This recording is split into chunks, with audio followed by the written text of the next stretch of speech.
Fallopian tubes అంటే ఏంటి? Fallopian tubes యొక్క ఇంపార్టెన్స్ ఏంటి? అండ్ ఈ ట్యూబ్ బ్లాక్ అవుతే ప్రెగ్నెన్సీ రాదా అనే దాని గురించి డిస్కస్ చేద్దాం. నా పేరు doctor Suma, consultant 49 fertility centre, Vijayawada. So ఆడవాళ్ళకి గర్భసంచి రెండు వైపులా ట్యూబ్స్ అనేవి ఉంటాయి. ఈ ట్యూబ్స్ అండాశయానికి గర్భసంచికి మధ్యలో ఉన్న కనెక్షన్ అన్నమాట. సో ప్రతి నెల ఆడవాళ్ళకి అండాశయం నుంచి ఎగ్ పెరిగి ట్యూబ్ లోకి రిలీజ్ అవుతుంది. ఈ ట్యూబ్ లో ఈ ఎగ్ అనేది రీచ్ అయిన తర్వాత ఆ టైంలో గనక హస్బెండ్ వైఫ్ కలిస్తే స్పర్మ్స్ అనేవి గర్భసంచి ద్వారం దగ్గర పడినవి గర్భసంచి లోపలికి వెళ్ళి ట్యూబ్ దాకా చేరుకుంటే ఫర్టిలైజేషన్ అనే ఇంపార్టెంట్ ప్రాసెస్ ఇక్కడ జరుగుతుంది.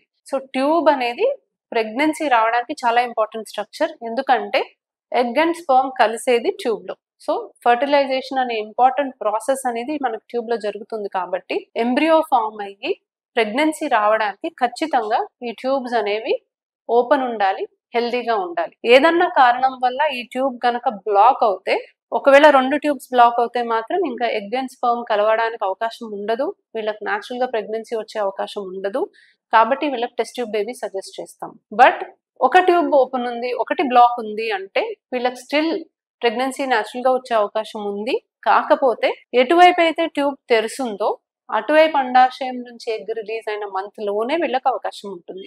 ఎటువైపు అయితే వాళ్ళకి ట్యూబ్ బ్లాక్ ఉందో అటువైపు ఎగ్ రిలీజ్ అవుతే ఆ మంత్ లో వాళ్ళకి ప్రెగ్నెన్సీ వచ్చే అవకాశం ఉండదు. సో ఒక ట్యూబ్ బ్లాక్ ఉంటే వీళ్ళకి న్యాచురల్ గా ప్రెగ్నెన్సీ వచ్చే అవకాశం ఉంటది, కానీ రెండు ట్యూబ్స్ ఓపెన్ ఉన్న వాళ్ళతో పోలిస్తే అవకాశం అయితే తగ్గుతుంది. సో ట్యూబ్స్ అనేవి చాలా ఇంపార్టెంట్ స్ట్రక్చర్. బేసికలీ ప్రెగ్నెన్సీకి సంబంధించి మనకి ట్యూబ్ అనేది హెల్దీగా ఓపెన్ గా ఉంటేనే అది పాసిబుల్ అనమాట.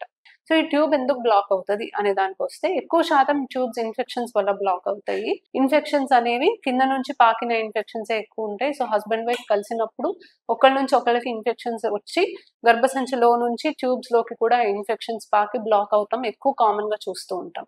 ఇది కాకుండా కొన్ని సార్లు ఎండోమెట్రియోసిస్ అనే కండిషన్ లో అతుకులు ఏర్పడతాయి. అతుకుల వల్ల ట్యూబ్స్ బ్లాక్ అవ్వచ్చు. అతుకులు అనేవి ఇంతకు ముందు సర్జరీస్ అయిన వాళ్ళల్లో కూడా ఏర్పడి అది ట్యూబ్స్ అనేవి బ్లాక్ అవ్వచ్చు. సో ఇలా రకరకాల రీజన్స్ వల్ల కొంతమందిలో అయితే మనం ట్యూబ్ కావాలనే బ్లాక్ చేస్తామండి. ట్యూబెక్టమీ ఆపరేషన్ అంటే వాళ్ళకి ఇంకా పిల్లలు పుట్టకుండా ఉండాలి అన్నప్పుడు కూడా మనం ఈ రెండు ట్యూబ్స్ ని బ్లాక్ చేస్తాం. సో ఇలా వేరియస్ రీజన్స్ వల్ల ట్యూబ్స్ అనేవి బ్లాక్ అవ్వడానికి అవకాశం ఉంది. ట్యూబ్ టెస్ట్ అనేది చాలా ఇంపార్టెంట్ టెస్ట్. ట్యూబ్ టెస్ట్ లో మనము గర్భసంచిలోకి ఒక డై పాస్ చేసి అది ట్యూబ్ నుంచి వచ్చి అండాశయం దగ్గర పడుతుందా లేదా అనేది చూస్తాము. ట్యూబ్స్ ఓపెన్ ఉన్నాయా లేదా తెలుసుకుంటేనే వాళ్ళకి టాబ్లెట్స్ కానీ ఐయుఐ కానీ చేయడానికి అవకాశం ఉంటుంది. రెండు ట్యూబ్స్ బ్లాక్ ఉంటే మాత్రం వీళ్ళకి ఐవీఎఫ్ ఒక్కటే ట్రీట్మెంట్ ఆప్షన్. Thank you.